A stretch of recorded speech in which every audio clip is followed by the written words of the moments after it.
Pode sentar, amados. Boa noite, a paz do Senhor Jesus, amém? Irmãos, eu queria compartilhar com a igreja o texto de carta aos Efésios, no capítulo de número 1, a partir do verso de número 3.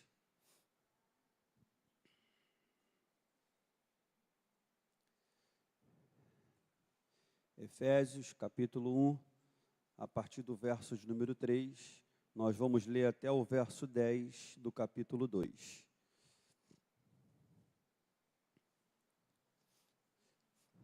Diz a palavra do Senhor, Efésios, capítulo 1, a partir do verso 3. E aí nós vamos até o verso 10 do capítulo 2 e vamos fazer daquela forma que a gente já acostumou. Eu vou ler alguns versículos, depois vou pedir para que a igreja leia alguns outros, ok? Efésios 1, 3. Bendito o Deus e Pai de nosso Senhor Jesus Cristo, que nos tem abençoado com toda sorte de bênção espiritual nas regiões celestiais em Cristo, assim como nos escolheu nele antes da fundação do mundo, para sermos santos e irrepreensíveis perante ele e em amor. Nos predestinou para ele, para a adoção de filhos por meio de Jesus Cristo, segundo o beneplácito de sua vontade, para louvor da glória de sua graça, que ele nos concedeu gratuitamente no amado, no qual temos a redenção pelo seu sangue, a remissão dos pecados, segundo a riqueza da sua graça, que Deus derramou abundantemente sobre nós, em toda sabedoria e prudência, desvendando-nos o mistério da sua vontade, segundo o seu beneplácito que propusera em Cristo, do 10 ao 12, vamos juntos?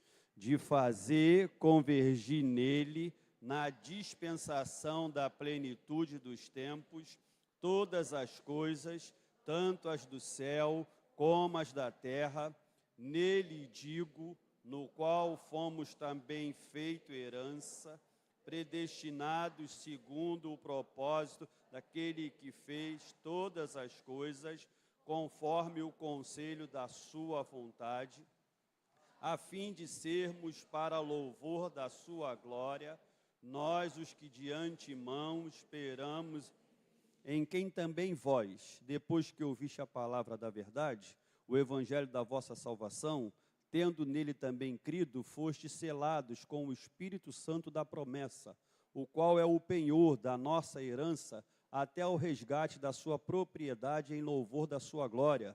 Por isso, também eu, tendo ouvido a fé que há entre vós no Senhor Jesus e o amor para com todos os santos, não cesso de dar graças por vós, fazendo menção de vós nas minhas orações, para que o Deus de nosso Senhor Jesus Cristo, o Pai da glória, vos conceda espírito de sabedoria e de revelação, no pleno conhecimento dele, do 18 ao 21, iluminados os olhos, para saberdes qual é a esperança do seu chamamento, qual a riqueza da sua glória,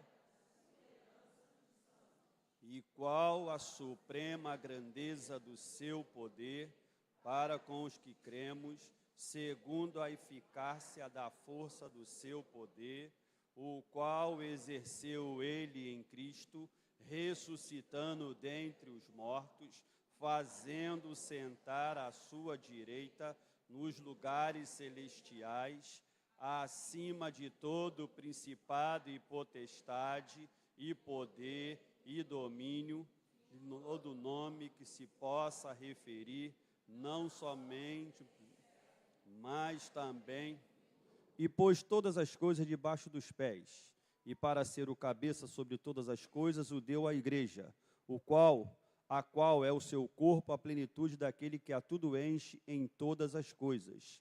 Ele vos deu vida, estando vós mortos nos vossos delitos e pecados, nos quais andaste outrora, segundo o curso desse mundo, segundo o príncipe da potestade do ar, do espírito que agora atua nos filhos da desobediência, entre os quais também todos nós andamos outrora, segundo as inclinações da nossa carne, fazendo a vontade da carne e dos pensamentos, e éramos por natureza filhos da ira, como também os demais. Do 4 ao 7, Mas Deus, sendo rico em misericórdia, por causa do grande amor com que nos amou,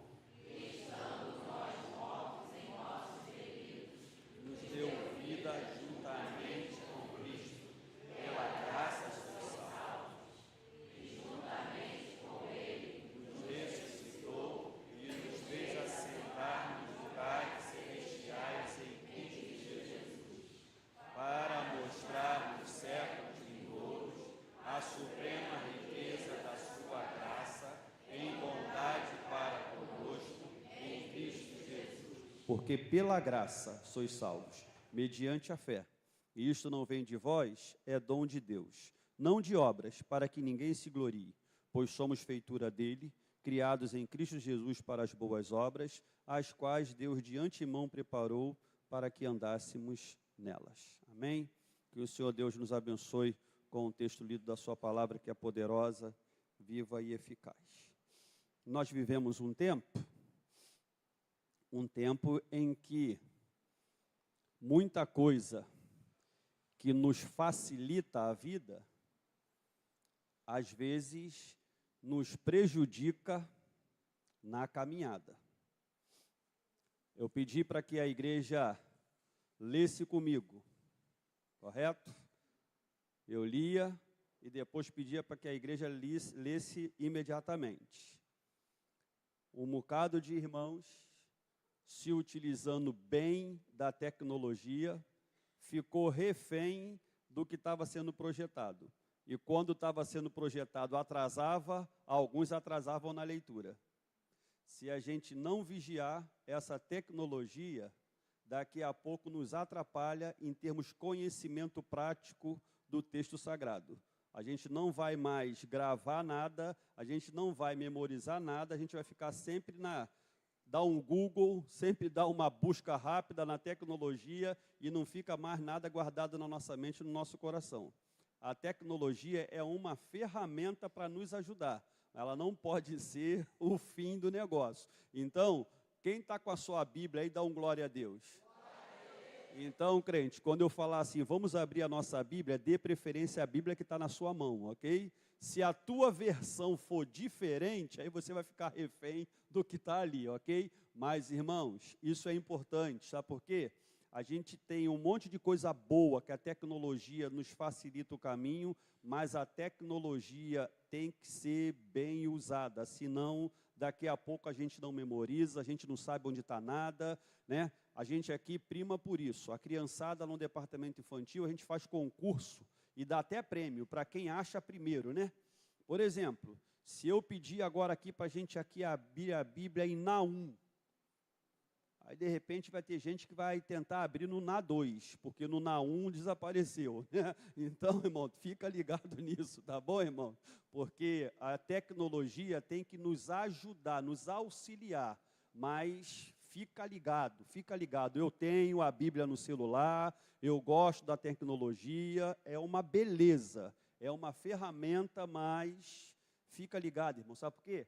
A gente vai utilizar aí as redes sociais, a gente agora aprendeu a escrever abreviando, as palavras são abreviadas, né? E a gente coloca às vezes 2, 3 letrinhas, e aí daqui a pouco a gente vai prestar um concurso. Quando fizer o concurso, não adianta você na redação colocar 2, 3 letrinhas se referindo à palavra, você tem que desenvolver. Então fica ligado, irmão, fica ligado nessas coisas, porque Deus é bom, a sua misericórdia dura para sempre, e a Bíblia é uma palavra que tem que ser lida, estudada, memorizada, guardada. A tua palavra escondi, guardada no meu coração, para eu não pecar contra ti.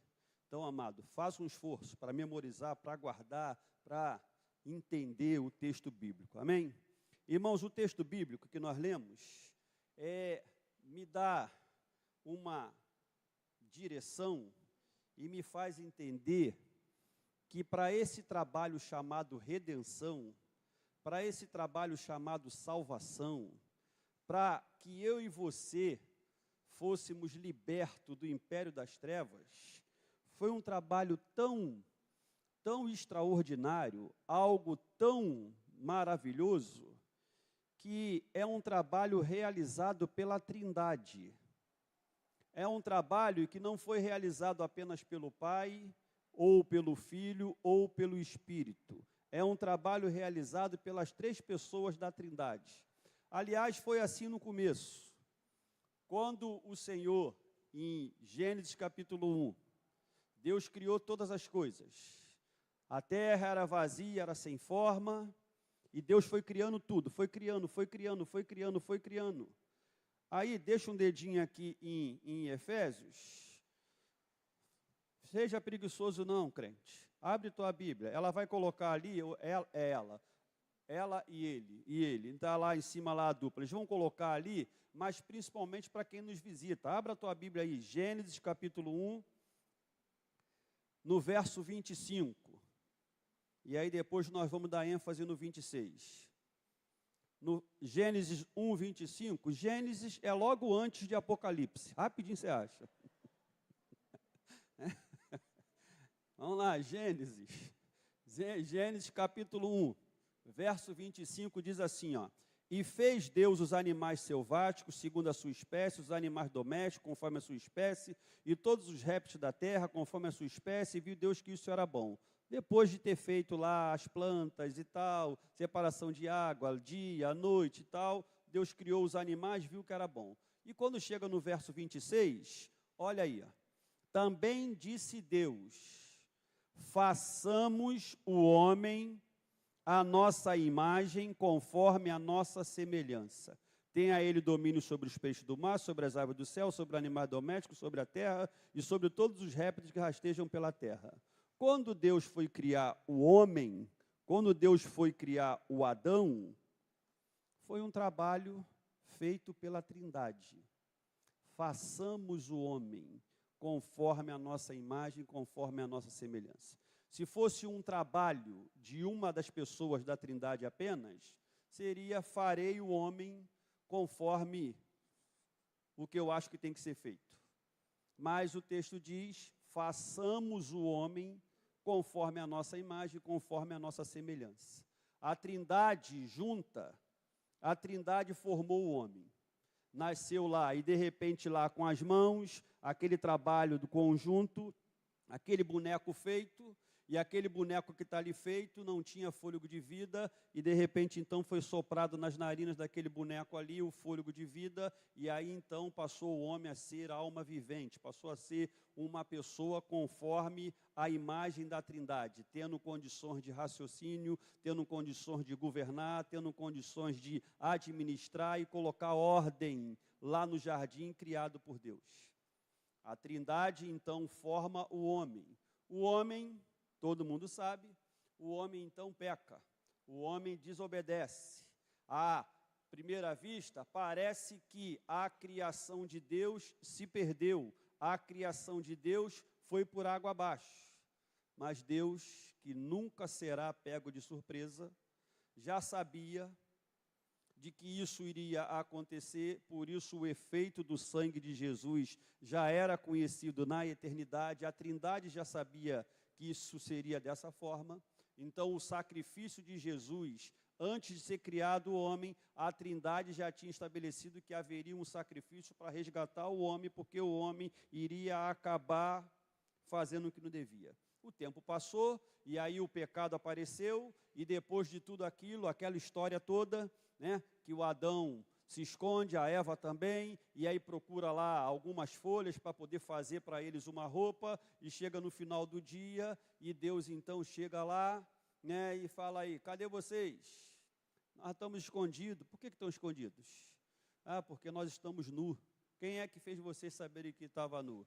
Ah, é porque a mulher que me deste, porque a serpente, aquela história que todo mundo conhece. E em meio a essa... E eu acho engraçado a maneira que Deus se revela para eles. Deus sabia tudo, Deus sabia de tudo, e Deus chega lá e fala assim: o que aconteceu? Vocês estão escondidos por quê? Ah, porque estamos nu. Quem é que fez vocês saberem que estavam nu? E eles então têm que ficar ali relatando e falando para Deus. Depois disso, Deus começa então, chega para o homem e fala: olha, do suor do teu rosto você vai comer agora, você vai se alimentar do suor do rosto. A pergunta que não quer calar: Adão trabalhava ou não antes do pecado? Trabalhava. Só que agora é o peso da obrigação.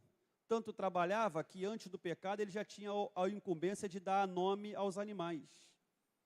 E dar nome animal, meu irmão, dá trabalho.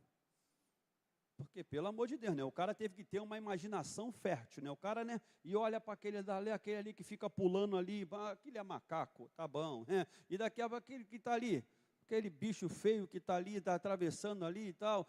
Aquele dali é o rinoceronte. Meu Deus do céu, que rinoceronte, olha isso, né? E cada um ele foi dando nome aqui e ali, enfim. Só que o homem vai trabalhar e comer do seu trabalho, e da mulher vai nascer aquele que ia pisar a cabeça da serpente. Então, o que o Senhor está prometendo?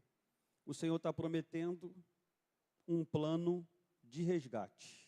O Senhor está prometendo que vai resolver o problema criado pelo homem. Graça é isso. Graça de Deus na nossa vida é isso. É Deus consertar as bobeiras que só nós sabemos fazer. Deus olhou e falou assim: tem que consertar essa bobagem criada pelo homem. E como é que ele então conserta a bobagem criada pelo homem? Ele conserta a bobagem criada pelo homem numa ação, novamente, produzida pela Trindade. Capítulo 1 de Efésios, do verso 3 ao verso 14, nós vemos a ação da Trindade, que consiste no amor do Pai, que nos amou com amor eterno e com bondade nos atraiu para Ele e tem nos atraído para Ele. Nós vemos a ação de Jesus, aceitando morrer e pagar o preço do nosso pecado.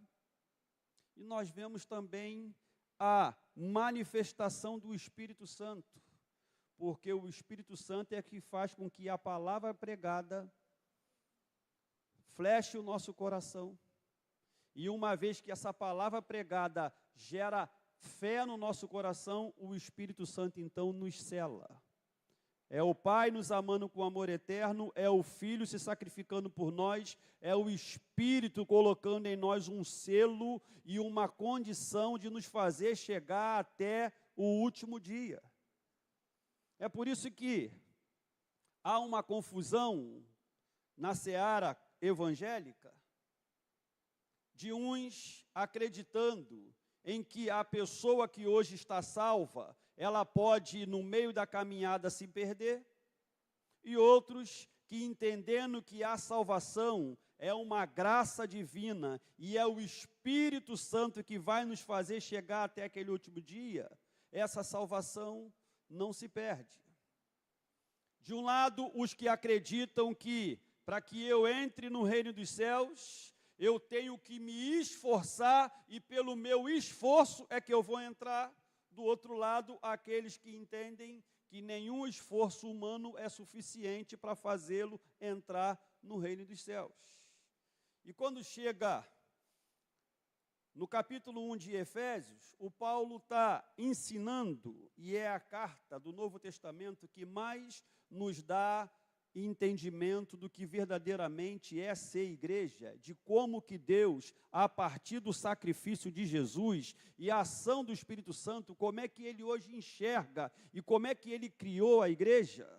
A gente tem, então, algumas convicções e algumas verdades que nós não podemos, de maneira nenhuma, deixar de lado. Primeiro, o trabalho do resgate, o trabalho da salvação, é um trabalho tão sério, que custa tanto para Deus, que é um trabalho executado pela Trindade. O Pai, o Filho e o Espírito Santo se envolveram para resgatar a minha e a tua vida do império das trevas. O Pai nos amando com amor eterno, o Filho se sacrificando por nós e o Espírito Santo selando, marcando, dizendo: a partir de agora, esse aqui pertence ao Todo-Poderoso. Quem um dia entregou a vida para Jesus, tem o selo do Espírito Santo. E o que é o selo do Espírito Santo? Verso 13, em quem também vós, depois que ouviste a palavra da verdade, o evangelho da vossa salvação, tendo nele também crido, fostes selado com o Espírito Santo da promessa, o qual é o penhor da nossa herança, até o resgate da sua propriedade em louvor da sua glória. O que é penhor? É a garantia. Edinaldo quer pegar um dinheiro emprestado comigo, 1,5 milhão. Uma espiga bem grande, né? E uma espiga e meia, né? Ele quer pegar emprestado comigo. Eu falo, Edinaldo, isso é muito dinheiro. Ele fala, como garantia de que eu vou lhe pagar, eu vou dar isso, que corresponde a esse valor. Então eu pego tudo aquilo e deixo guardado. E aí dou um prazo para ele, em tanto tempo, então você me paga e resgata tudo isso? Ele é. Então eu dou um tempo para ele, e aí quando chegar no tempo devido, o Edinaldo fala assim, olha, está aqui 1,5 milhão que eu peguei emprestado.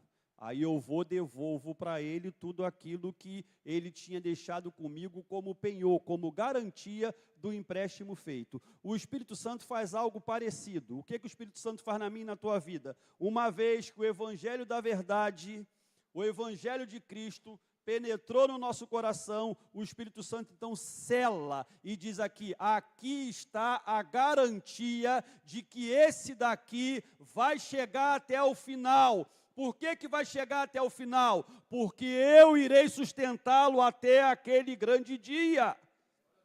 Por isso, irmão, essa questão de, eu vou perder, primeiro, ninguém perde aquilo que nunca ganhou. Paulo fala, a salvação, algo que começou agora e que se vai concretizar lá no final. Como é que eu vou perder no meio da caminhada aquilo que ainda não se concretizou lá no final? Salvação nunca foi, nunca será por causa de um esforço meu. Essa que é a grande questão, e nós não conseguimos ainda separar aquilo que são algumas verdades extraídas do Velho Testamento em contrapartida com algumas verdades estabelecidas no Novo Testamento. No Velho Testamento a gente tem a ideia de santidade, que foi o que foi pregado aqui domingo passado, que é o que foi agora aqui cantado em algumas canções. No Velho Testamento, a situação envolvendo santidade, dá para mim e para você uma percepção de que através da nossa conduta, através da nossa atitude, através da nossa iniciativa, Deus vai fazer algumas coisas na nossa vida. Porque eu tomei a decisão de orar, eu tomei a decisão de jejuar, eu tomei a decisão de fazer o certo, eu tomei a decisão de andar de maneira correta. Então Deus vai me abençoar. Eis que propõe o bem e o mal, a morte e a vida, escolhe, pois, o bem, escolhe, pois, a vida, escolhe as coisas boas, que eu vou te abençoar. Opa, Deus me abençoou porque eu estou em comunhão com Ele. Joia, legal.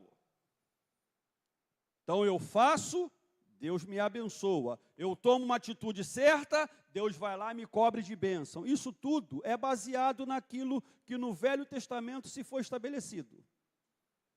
É por isso que há uma confusão naqueles benditos amigos de Jó. Que para mim e para você, amigo igual aquele, a gente quer distante.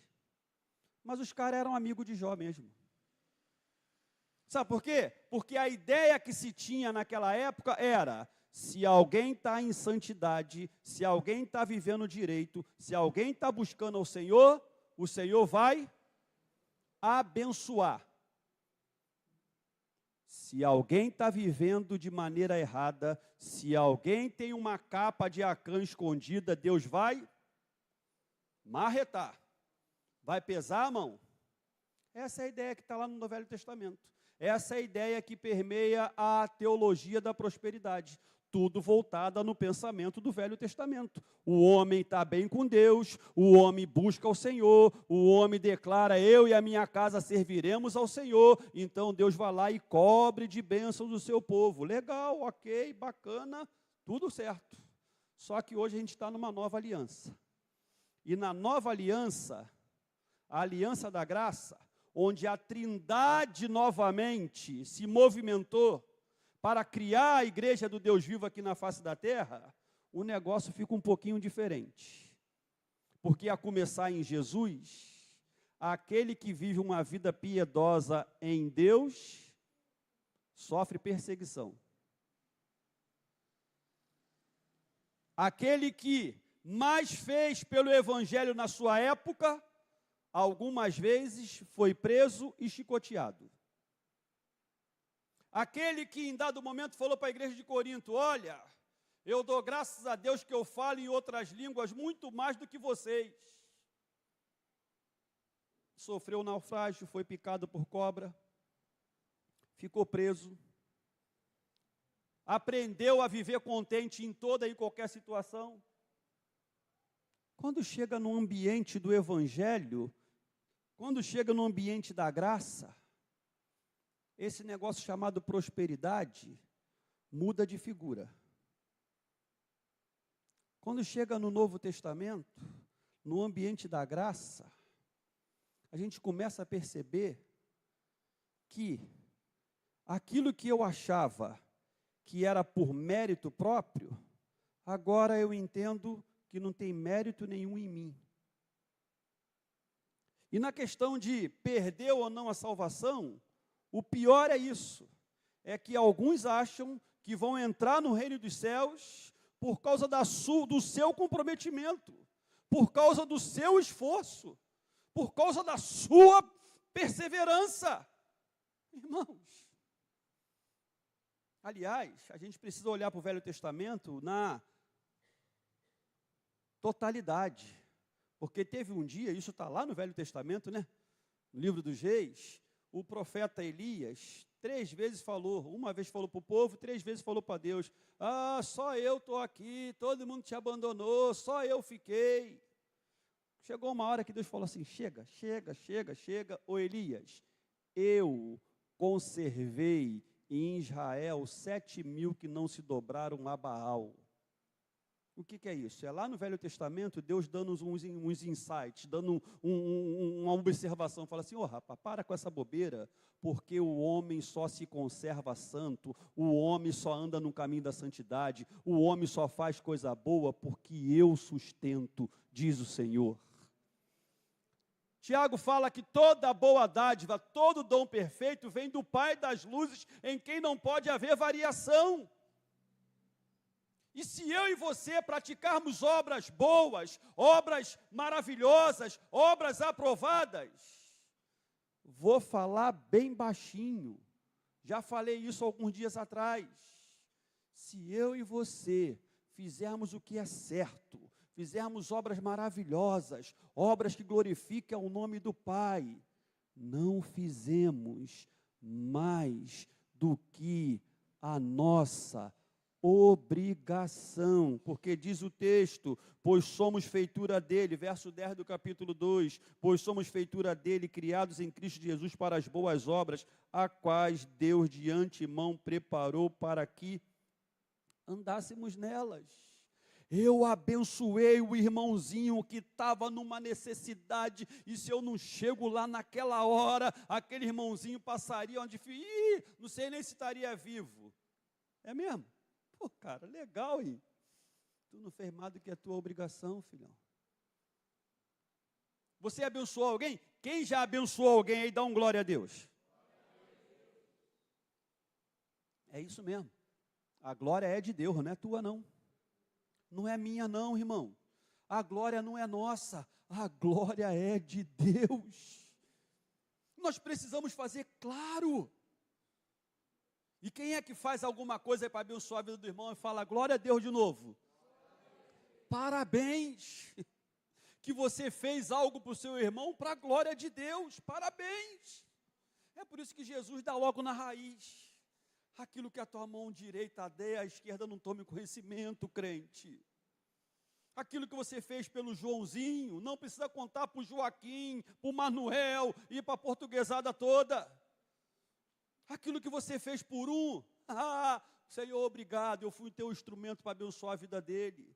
E aí sabe o que acontece? O outro dia, é você que está precisando e é o outro que vem te abençoar. Glória a Deus por isso. Só que a gente mergulha no Antigo Testamento, extrai de lá alguns ensinamentos e esquece de colocá-los sobre a luz daquilo que Jesus revelou no Novo Testamento. Ah, então o Velho Testamento não serve? Serve, claro que serve. O Velho Testamento tem as promessas, o Velho Testamento tem a revelação de Deus na sua criação, em coisas extraordinárias, mas hoje andamos sobre uma nova aliança estabelecida naquilo que Jesus ensinou, especialmente naquilo que Jesus ensinou no Evangelho da Graça, que Paulo aqui está orientado pelo Espírito dizendo, olha, para que a igreja nascesse, para que o homem fosse liberto, para que o homem andasse no caminho do Senhor, a Trindade Santa mais uma vez se envolveu. De que maneira? O Pai amando, o Filho se sacrificando e o Espírito Santo dando a chancela, o Espírito Santo convencendo e dizendo, a partir de agora, essa crentaiada lá de Senador Camará, da Rua Ubatã, tem um selo, tem uma marca, o diabo pode fazer o que quiser, pode se levantar, mas aqui há homens e mulheres lavados e remidos no sangue do Cordeiro, selados pelo Espírito Santo, que vão morar no céu. Não por nossa força, não por nosso mérito, mas pela graça de Jesus. Aliás, esse negócio de santidade no Velho Testamento, né, é aquela santidade das coisas praticadas. No Novo Testamento, a santidade, além das coisas praticadas, tem a maneira como elas são praticadas, porque no Velho Testamento as coisas praticadas dava margem para a religiosidade. Tem gente que, como alguns aí, né, semana sem isso, semana sem aquilo. Entenderam? O que é então? Ó, cheio de católico aqui, ó. Semana sem missa, semana sem graça. Aí a crentaiada, semana sem culto, semana destroçada, sei lá o que vai falar. Velho Testamento, santidade, muita coisa praticada de maneira religiosa, de maneira não estabelecida por Deus, de maneira entendida e praticada pelo povo, de tal maneira de, em algum momento, o Senhor fala assim, quem vos requereu o só pisardes no meu átrio? Deus não suporta a iniquidade associada a ajuntamento solene.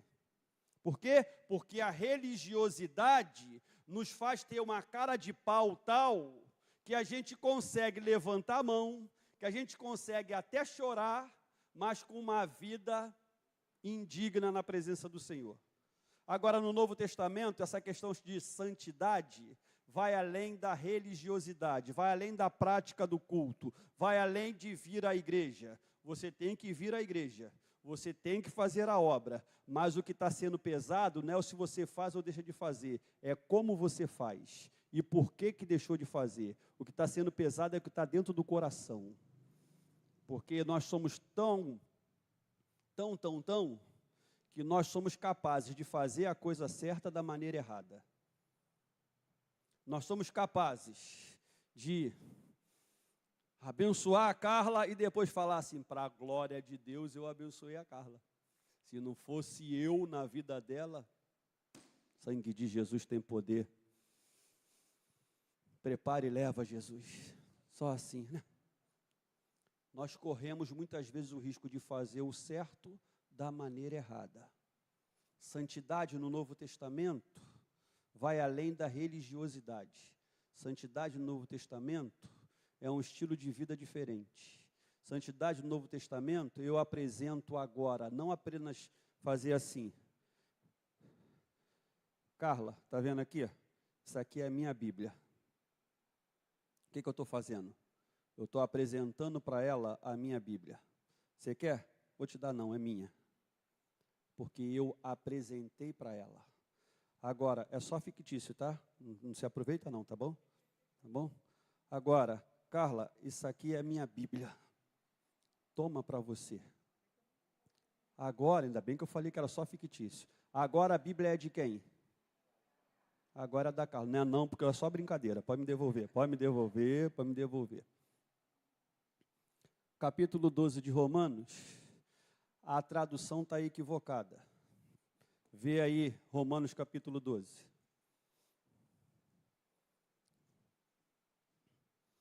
Verso 1.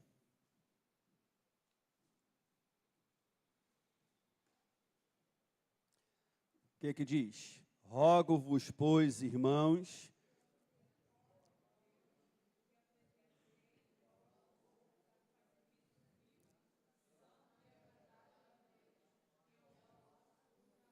agora para ficar bonito todo mundo juntos, Romanos capítulo 12, verso 1, rogo-vos, pois, irmãos, pelas misericórdias de Deus, que apresenteis o vosso corpo como sacrifício vivo, santo e agradável a Deus. A palavrinha aqui, ó, apresenteis. Essa palavrinha aqui, ela foi colocada aqui de maneira equivocada, porque no original não é apresentar. Você não pega o seu corpo e apresenta para Deus como sacrifício vivo, santo e agradável a Ele. O que Paulo disse para a igreja é: rogo-vos, pois, irmãos, que oferteis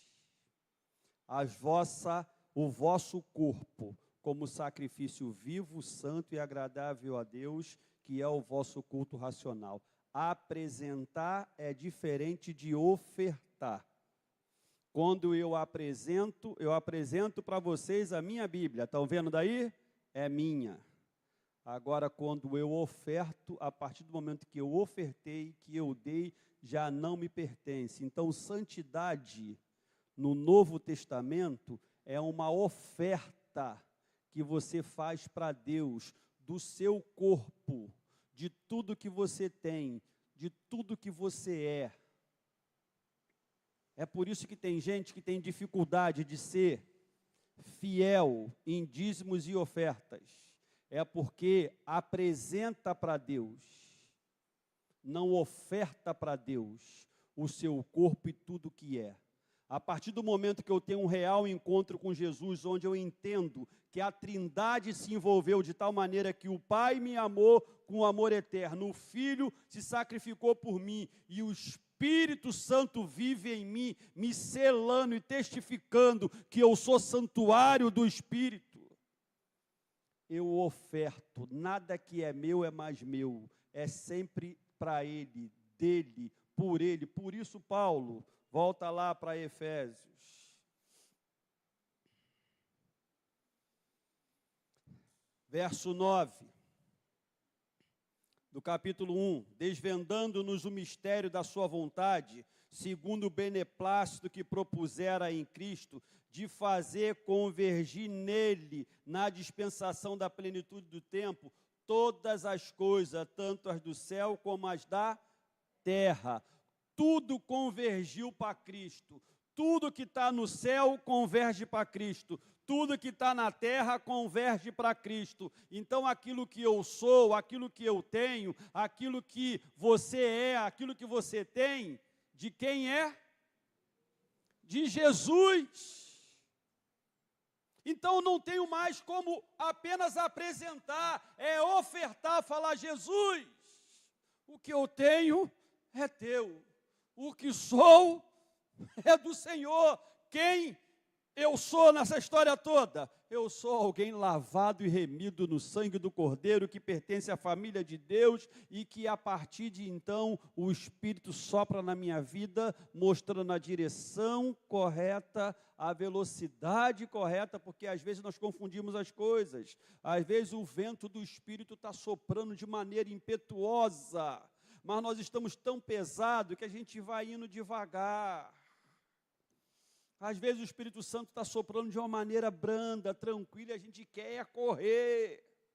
O vento do Espírito, ele não apenas dá a direção certa, mas ele sopra na intensidade correta. Há momento que é momento de correr, há momento que é momento de ir devagar.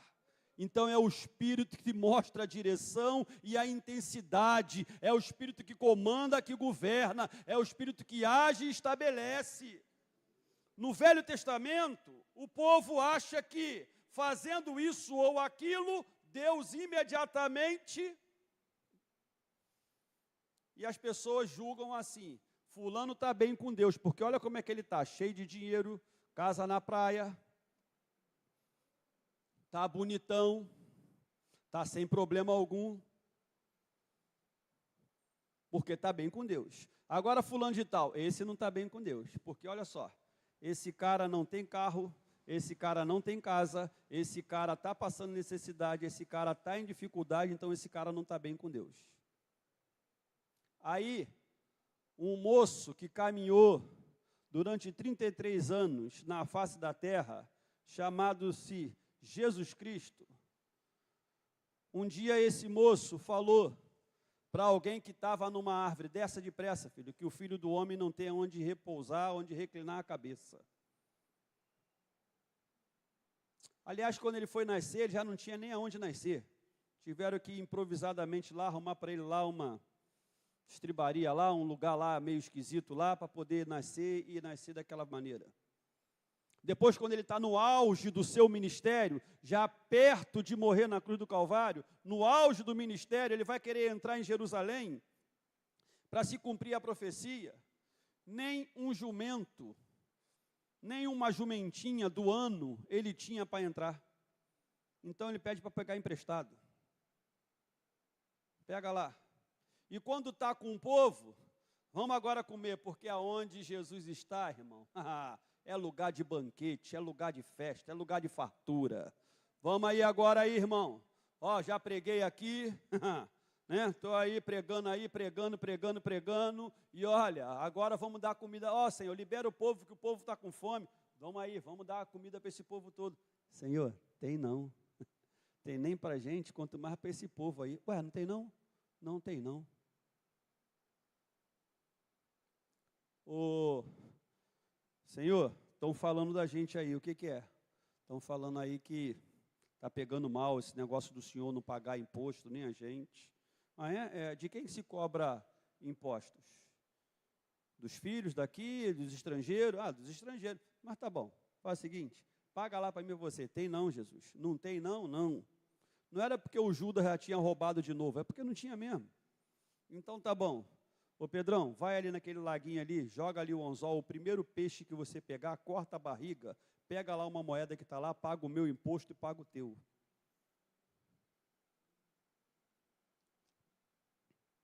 Jesus tinha grana? Jesus, cara. Jesus não tinha direito a ser enterrado no jardim da saudade da sua época, porque não tinha comprado um jazigo.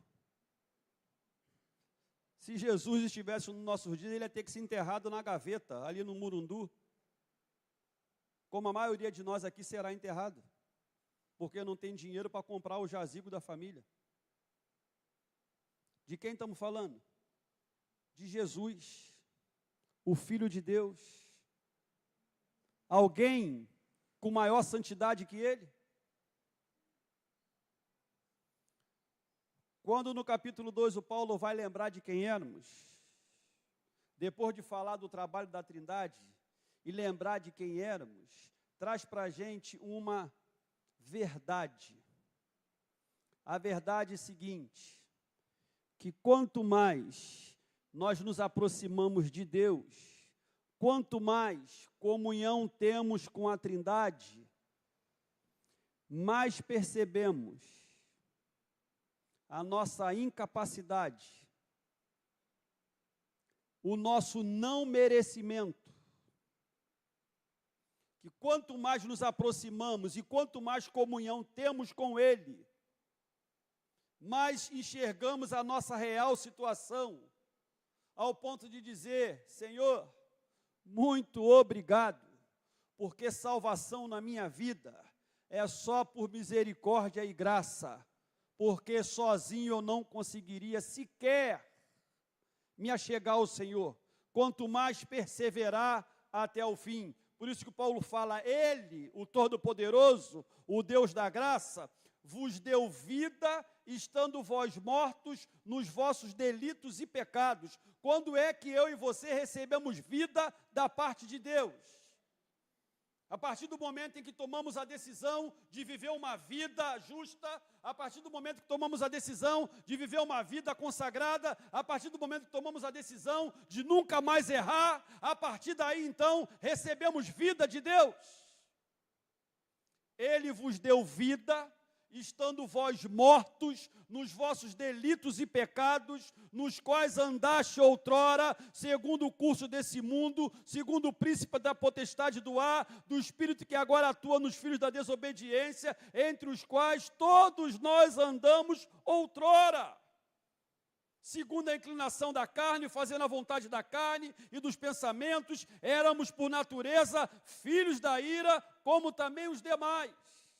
Mas o verso de número 4, vamos ler juntos aí enquanto eu bebo uma água, vai lá. Mas Deus, sendo rico,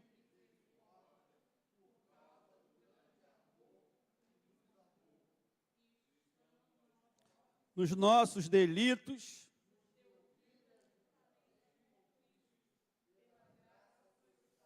misericórdia e graça.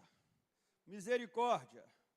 Deus não nos deu o tratamento que nós merecíamos. O que merecíamos? Continuar mortos. O que merecíamos? Ir para o inferno. Porque toda a humanidade pecou, todos pecaram e destituídos foram da glória de Deus. O que merecíamos? Punição. Misericórdia. Deus não nos tratou conforme merecíamos. Estendeu-nos a sua graça. O que é a graça? Deus nos deu aquilo que nós não merecíamos. Vida. Quem está vivo vai dar glória a Deus. Você e eu só estamos vivos por causa da graça de Deus. Ele nos deu vida, não merecíamos. Ele nos livrou da morte que merecíamos. Misericórdia, Deus não nos puniu segundo merecíamos. Graça, Deus nos favoreceu de maneira que nós não merecíamos. Então a salvação é esforço de quem? A salvação é a ação de quem? A salvação é a ação da Trindade, onde o Pai nos ama com amor eterno, o Filho se sacrifica por nós e o Espírito Santo habitando em nós nos faz perseverar até o fim, até o resgate. Ele, o Espírito Santo, verso 14 do capítulo 1, é o penhor da nossa herança até o resgate da sua propriedade em louvor da sua glória. Eu sou admitido diante do Pai, eu posso chamar o Todo-Poderoso de Pai, eu posso orar, eu posso chamá-lo de Senhor da minha vida, por causa da graça, não é porque eu mereço, não é porque eu me esforço, mas é porque Ele me ama com um amor tão constrangedor, e me faz entender um negócio extraordinariamente insuperável. Ele decidiu me amar, mesmo sabendo quem eu sou, um mero pecador, quem Paulo entendeu que era o maior dos pecadores. E qual é o problema dessa santidade vazia, baseada equivocadamente em alguns textos no Velho Testamento? É uma santidade que às vezes quer esfregar na cara do outro, arrotar na cara do outro, uma santidade que nunca existiu, porque aquele que é santo, separado para Deus, e está em comunhão com Deus, enxerga em si mesmo uma miserabilidade, uma imperfeição, algo terrível, e que ele entende que é só porque Deus nos ama com amor eterno, é só porque Jesus se sacrificou por nós, é só porque o Espírito Santo nos capacita, nos sustenta e nos ajuda a chegar até o fim, porque se não fosse pelo Espírito Santo, ninguém estaria aqui hoje. Se não fosse pelo Espírito Santo, ninguém iria perseverar. Se não fosse a ação do Espírito Santo, todos nós já teríamos aqui algumas divergências com Deus. Porque Deus não abre mão de ser Deus. E muitas vezes contraria a minha e a tua vontade. E muitas vezes nós ficamos sem entender. Mas o Senhor está criando uma igreja que entende de uma vez por toda que para andar com a Trindade é se submeter integralmente, inteiramente, inconfundivelmente à vontade dEle, que é boa, agradável e perfeita. Mesmo que isso nos machuque, mesmo que isso nos contrarie, Deus quer uma igreja.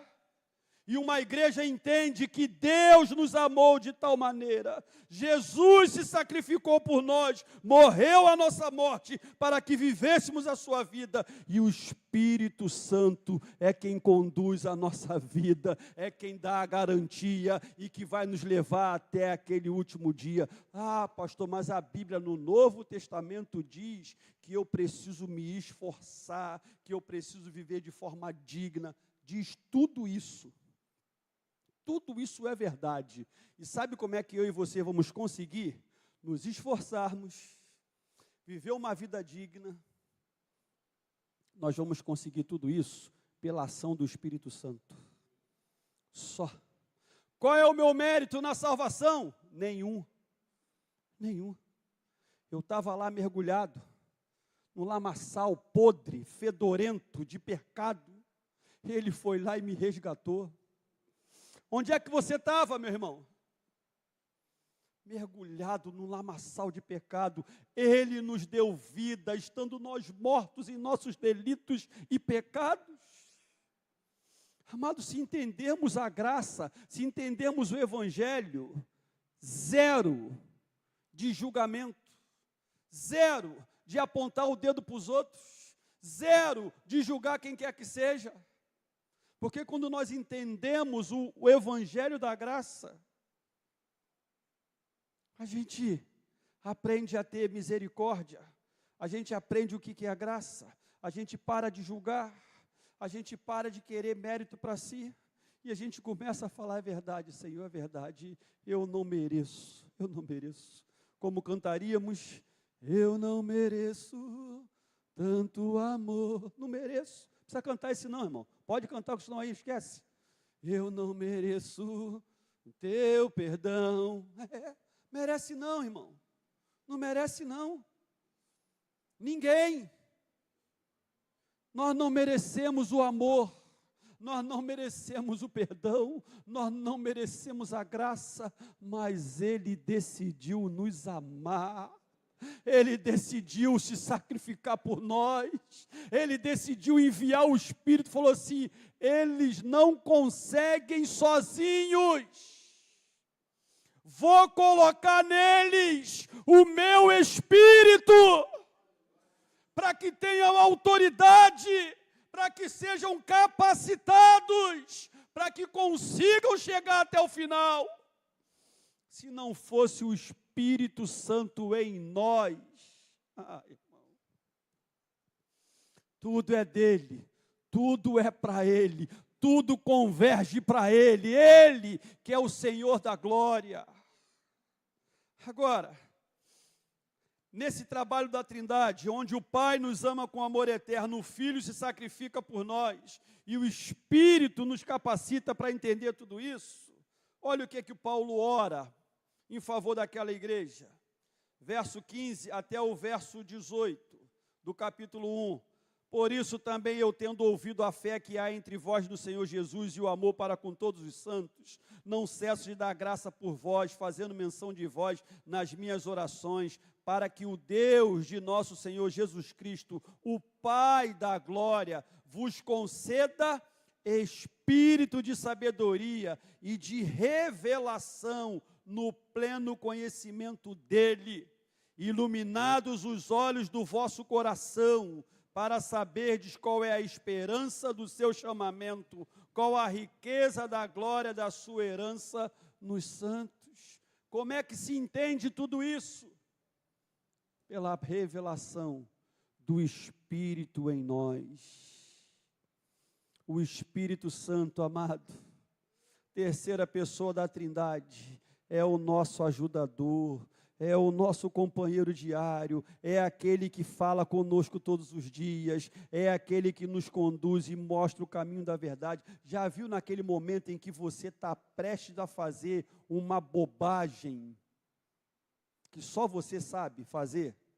Igual aquela que só eu sei fazer.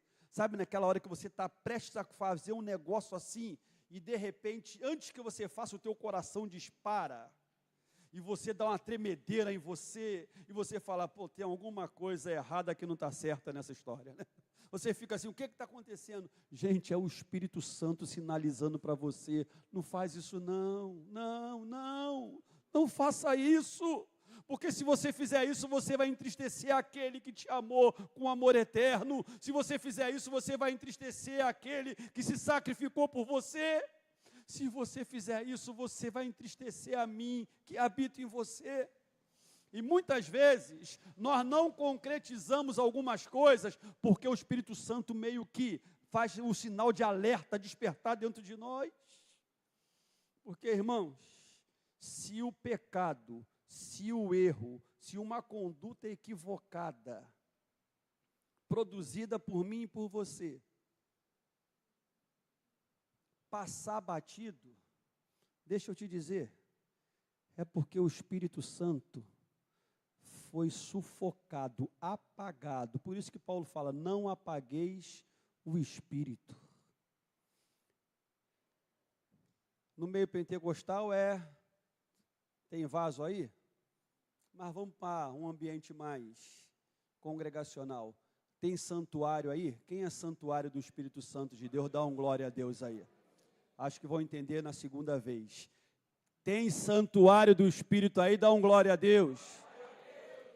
Se você se nós somos santuários do Espírito, Ele habita em nós. E se Ele habita em nós, Ele nos faz ter olhos iluminados, sabedoria para discernir que a redenção, a salvação da nossa alma é uma ação direta da Trindade, onde o Pai nos ama com amor eterno, o Filho se sacrificou morrendo por nós na cruz do Calvário, e o Espírito Santo selando-nos, habitando em nós, é a garantia do resgate naquele grande dia. Isso faz entender-nos que a ação da Trindade não deixa espaço para a meritocracia humana. Na nossa relação com Deus, não é pela meritocracia, não é pelo nosso mérito. A nossa relação com Deus é baseada na misericórdia e na graça reveladas em Jesus. Agora, uma coisa que é maravilhoso. Isso tudo a Trindade fez para criar a igreja. Do verso 11 do capítulo 2 em diante, mudou a concepção. Por quê? Até então, Deus, ao olhar do céu, via aqui na face da terra, via os judeus com olhos diferentes, que foi o povo que ele criou a partir de Abraão e Sara, via todos os outros povos, e começava a revelação da sua grandeza, do seu amor, a partir dos judeus. O tempo foi passando, Jesus veio, estamos estudando aqui na escola dominical, na plenitude do tempo, na hora certa, na hora exata, Jesus veio. Jesus morreu na cruz do Calvário. E morrendo na cruz do Calvário, dos dois, judeus e gentios, fez um só, que é a sua igreja, que é constituída de judeus e de gentios. Aboliu e acabou com a parede da separação. Agora eu e você, bem como os judeus que confessaram Jesus, nós fazemos parte da família de Deus. E aí, para a gente poder terminar, vê aí, a partir do verso 11, do capítulo 2, eu vou ler alguns versículos aí para você ter isso guardado no teu coração. Portanto, lembrai-vos de que outrora, vós, gentios na carne, chamados incircuncisão, capítulo 2, verso 11, por aqueles que se intitulam circuncisos na carne por mãos humanas, naquele tempo estáveis sem Cristo, separados da comunidade de Israel, estranho às alianças da promessa, não tendo esperança e sem Deus no mundo. Mas agora, em Cristo Jesus, vós que antes estáveis longe, fostes aproximados pelo sangue de Cristo, porque Ele é a nossa paz, o qual de ambos, judeus e gentios, fez um, e tendo derribado a parede da separação que estava no meio, a inimizade, aboliu na sua carne a lei dos mandamentos na forma de ordenança, para que dos dois criasse em si mesmo um novo homem, fazendo a paz e reconciliasse ambos em um só corpo com Deus, por intermédio da cruz, destruindo por ela a inimizade. E vindo evangelizou paz a vós outros que estavam longe, paz também aos que estavam perto, porque por ele ambos temos acesso ao Pai em um Espírito. Assim, olha o verso 19. Aí eu peço que você leia aí para eu beber uma aguinha de novo aqui. Verso 19. Assim já não sois...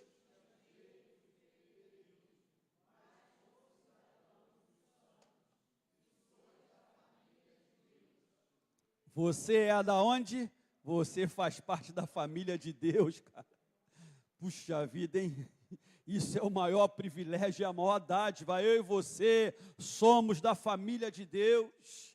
As alianças feitas a partir de Abraão, que atingiu a nação de Israel, que pela fé foi passado de geração em geração, agora em Cristo, tudo aquilo que foi prometido também passa a ser herança para mim, para você.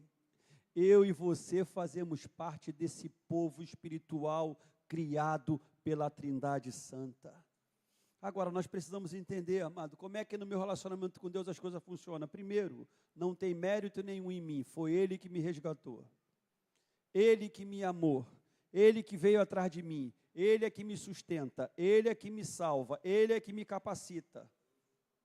Tudo é dele, tudo é para Ele. Quem é dele aí, dá um glória a Deus. Tudo é dele.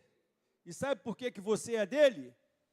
Porque Ele te comprou com um preço pago por Jesus na cruz do Calvário.